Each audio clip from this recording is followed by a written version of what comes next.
Hello everyone, मैं ज्योति पारिक और आपका हमारे महाविद्यालय श्रीमती मोहरी देवी तापड़िया कन्या महाविद्यालय की यूट्यूब चैनल पर एक बार फिर से स्वागत है।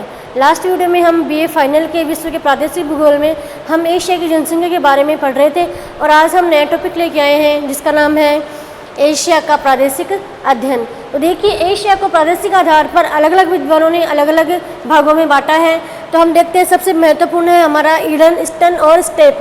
तो स्टेप ने एशिया महाद्वीप को 6 भागों में विभाजित किया है प्रादेशिक आधार पर, जिसमें पहला है दक्षिणी पश्चिमी एशिया, दूसरा है भारत और पाकिस्तान, तीसरा है दक्षिण पूर्वी एशिया, चौथा है सुदूर पूर्व, पांचवा है सोवियत एशिया और छठवा है उच्च एशिया।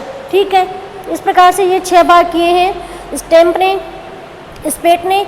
आगे हम देखते हैं डडले स्टाम्प के द्वारा जो ये किए गए जो भाग है, प्रादेशिक विभाग है, इनके बारे में हम देखते हैं।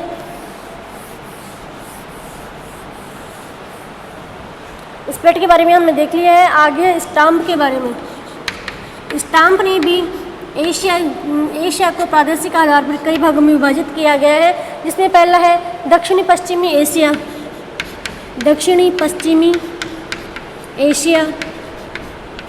दूसरा इनका प्रादेशिक विभाग है भारत और पाकिस्तान, भारत और पाकिस्तान। तीसरा इनका जो प्रादेशिक विभाग है वो है दक्षिणी पूर्वी एशिया, दक्षिणी पूर्वी एशिया। ठीक है, अगला इनका प्रादेशिक विभाग है चीन और जापान, चीन और जापान। इनका पांचवा जो भाग है वो है सोवियत एशिया, सोवियत एशिया। और छठवा है उच्च एशिया, उच्च एशिया। इस प्रकार से स्टाम्प ने भी एशिया महाद्वीप को प्रादेशिक आधार पर 6 भागों में विभक्त किया है, जिसमें पहला है दक्षिणी पश्चिमी एशिया, दूसरा है भारत और पाकिस्तान, तीसरा है दक्षिणी पूर्वी एशिया, चौथा है चीन और जापान, पांचवा है सोवियत एशिया और छठवा है उच्च एशिया। इस प्रकार से स्टाम्प ने भी एशिया महाद्वीप को 6 प्राकृतिक भागों में विभक्त किया है। ठीक है, उसके बाद हम देखते हैं कि इसका जो सामान्य वर्गीकरण है, एशिया महाद्वीप का जो प्रादेशिक आधार पर जो सामान्य वर्गीकरण है उसके बारे में हम आगे देखते हैं।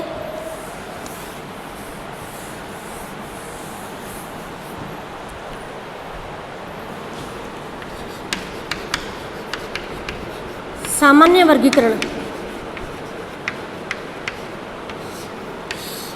ठीक है। तो देखिए, एशिया महाद्वीप को भी सामान्य आधार पर 6 भागों में विभक्त किया गया है, जिसमें पहला है दक्षिणी एशिया, पहला है दक्षिणी एशिया,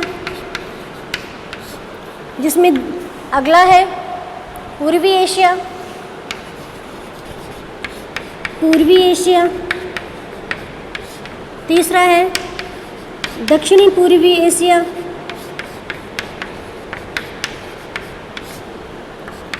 दक्षिण पूर्वी एशिया। उसके बाद है पश्चिमी एशिया, पश्चिमी एशिया। पांचवा है मध्य एशिया, मध्य एशिया। और छठवा है साइबेरिया प्रदेश, साइबेरिया प्रदेश। ठीक है, इस प्रकार से सामान्य आधार पर भी एशिया महाद्वीप को प्रादेशिक आधार पर 6 भागों में विभक्त किया गया है। पहला है दक्षिण एशिया, दूसरा है पूर्वी एशिया, तीसरा है दक्षिणी पूर्वी एशिया, चौथा है मध्य एशिया, चौथा है पश्चिमी एशिया, पांचवा है मध्य एशिया और छठवा है साइबेरिया प्रदेश। तो आइए हम इन सभी प्रदेशों को विस्तार से देखते हैं। हम इनके बारे में देखते हैं कि ये जो प्रदेश है वो एशिया महाद्वीप में कहाँ कहाँ विस्तृत है, किन किन क्षेत्रों के अंतर्गत आते हैं। तो इसमें हमारा पहला है दक्षिणी एशिया। ठीक है, ये आपका दक्षिणी एशिया है। ठीक है, इसमें आप देखिए अधिकतर आपका जो भारत है, इसके जो मुख्य भाग है भारत, श्रीलंका, ठीक है, बांग्लादेश, बांग्लादेश है, ठीक है, भूटान, ठीक है। इसके अंतर्गत हम देखें भारत, पाकिस्तान है, भूटान, नेपाल, पाकिस्तान और नेपाल, ठीक है।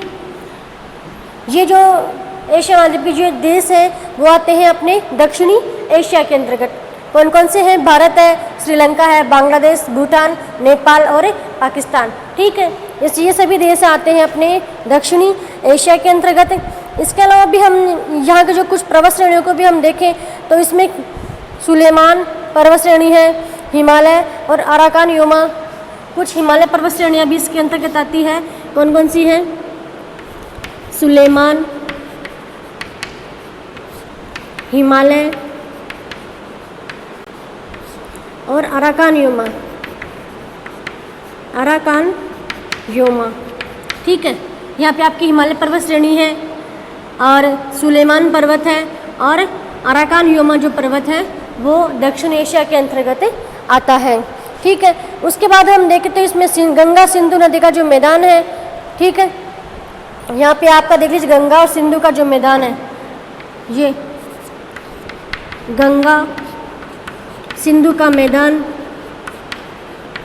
और दक्षिण का पठार, ठीक है। ये सभी क्षेत्र दक्षिणी एशिया के अंतर्गत सम्मिलित हैं, ठीक है। उसके बाद हम देखते हैं पूर्वी एशिया। तो हम पूर्वी एशिया की बात करें तो पूर्वी एशिया के अंतर्गत कैंटन है, दक्षिणी चीन की उच्च भूमि, यह आपका पूर्वी एशिया है, ठीक है। इसके अंतर्गत दक्षिणी चीन की जो उच्च भूमि है, दक्षिणी चीन की उच्च भूमि, कैंटन नगर है चीन का, ठीक है। उसके अलावा हम देखें तो यहाँ पे जो सिक्यांग और यांगटी सिक्यांग जो नदी घाटियाँ का मैदान है, एक है उत्तरी चीन का मैदान,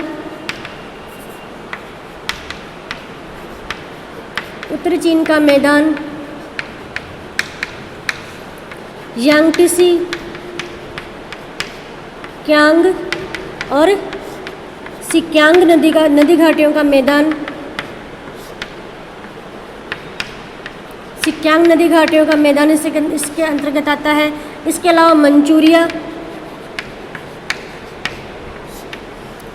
है चीन का मंचूरिया प्रदेश, ठीक है। कोरिया और जापान का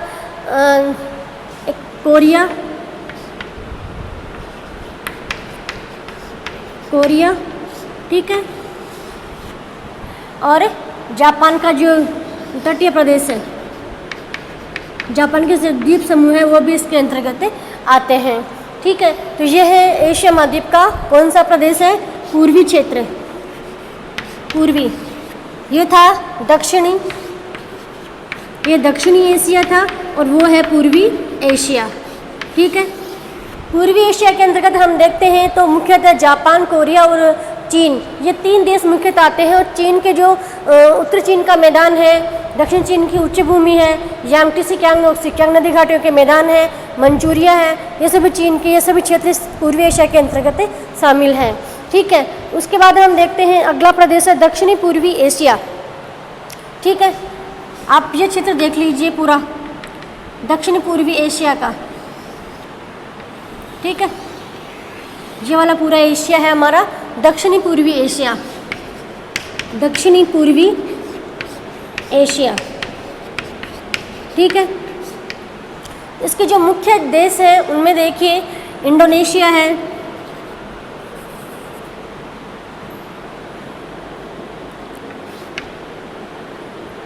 इंडोनेशिया, थाईलैंड, मलाया, फिलीपींस है, ठीक है। इसके अलावा जो द्वीप समूह जैसे जावा है, सुमात्रा है, बोर्निया, जावा, सुमात्रा और बोर्निया, ये सभी द्वीप समूह भी दक्षिणी पूर्वी एशिया के अंतर्गत आते हैं, ठीक है। दक्षिण पूर्वी एशिया के जो मुख्य देश है इंडोनेशिया, थाईलैंड है, मलाया है और फिलीपींस है। और जो द्वीप समूह जैसे जावा, सुमात्रा, बोर्निया, ये सभी क्षेत्र आते हैं अपने दक्षिणी पूर्वी एशिया के अंतर्गत। ठीक है, उसके बाद हम क्षेत्र देखिए, अपना अगला प्रदेश है पश्चिमी एशिया। ठीक है, ये आपका पश्चिमी एशिया का क्षेत्र है। पश्चिमी एशिया, ठीक है। अब पश्चिमी एशिया के अंतर्गत हम किन किन क्षेत्रों को शामिल करते हैं, इसमें है भूमध्य सागर में और काला सागर का दक्षिणी भाग, अरब का पठार, एक है अरब का पठार, ठीक है। इसके अलावा भूमध्य सागर और काला सागर का समीपवर्ती क्षेत्र, इधर आपका भूमध्य सागर है, इधर आपका काला सागर है।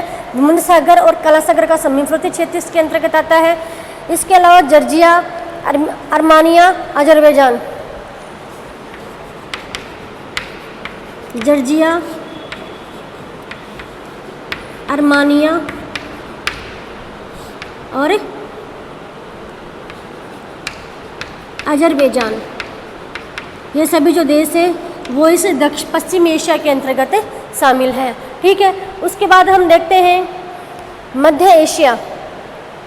तो ये आपका मध्य एशिया का क्षेत्र है। मध्य एशिया के अंतर्गत मंगोलिया, तुर्कमेनिस्तान,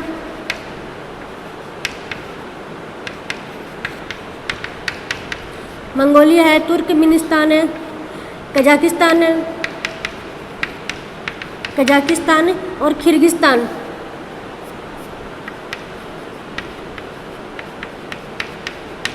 किर्गिस्तान, ये सभी जो देश है, ये सभी देश हैं वो आते हैं अपने मध्य एशिया के अंतर्गत। मध्य एशिया, ठीक है, ये मध्य एशिया है। फिर लास्ट अपना बच गया साइबेरिया प्रदेश। ये जो आपका बच गया वो है कौन सा, साइबेरिया प्रदेश। ये बिल्कुल एक निर्जन प्रदेश है, ये बहुत ठंडा प्रदेश है, इसलिए मानव जो समूह है वो यहाँ पे बहुत कम पाया जाता है। ठीक है, तो ये हो गए हमारे एशिया महाद्वीप के पूरे प्रादेशिक विभाग है, जिसमें हमने एशिया महाद्वीप को 6 प्रादेशिक विभागों में बांटा है। पहला हमने पढ़ा दक्षिण एशिया, जिसके अंतर्गत भारत, नेपाल, भूटान, श्रीलंका, पाकिस्तान ये देश सम्मिलित है। उसके बाद हमने पढ़ा पूर्वी एशिया। पूर्वी एशिया के अंतर्गत मुख्यतः जापान, कोरिया और चीन मुख्य देश, तीन देश इसके अंतर्गत शामिल है। और फिर है दक्षिणी पूर्वी एशिया। तो दक्षिणी पूर्वी एशिया के अंतर्गत पूरा जो मानसून एशिया है उसके जो सभी देश हैं, जैसे इंडोनेशिया है, Java, Sumatra, Borneo, Thailand, Malaya, Philippines, ये सभी देश इसके अंतर्गत शामिल है।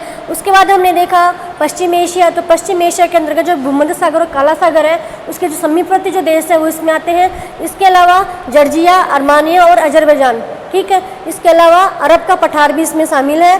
और उसके बाद हमने देखा साइबेरिया प्रदेश, यह एक बिल्कुल निर्जन प्रदेश है, यहाँ पे मानव समूह का निवास नहीं है।